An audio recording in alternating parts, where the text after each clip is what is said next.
আজকে আপনাদের একটা মনের কষ্টের কথা বলবো। কষ্টের কথাটা হচ্ছে, কথাই বলে না ঘরের শত্রু বিভীষণ, তাই আমার জামাই হইল আমার ঘরের শত্রু বিভীষণ।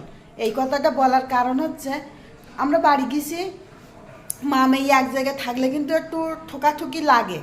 এইবার যখনই ঠোকাঠুকি লাগে আমার ভিতরে আর আমার মার ভিতরে, তখন এই বিভীষণ আমার মার পক্ষ হইয়ে আমার মার আরও চেতি দেয়, আর আমার মা আমার ওপর সেইতে আরও খানিক আমার উল্টো পাল্টা বলে।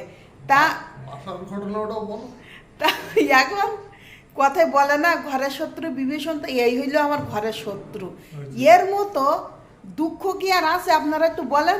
সব সময় আমার মার পক্ষ নিয়ে কথা বলবে, আমার পক্ষ নিয়ে একটু কথা বলে না, আর মারে উকসেই দেয় যাতে আমার আরও উল্টো পাল্টা বলে। এই হইলো আমার কষ্টের কথা, দুঃখের কথা। আপনারা একটু বিচার করেন, আপনাদের কাছে বিচার একই কাণ্ড হয়, বাড়ির ভিতরে একই কাণ্ড হয়।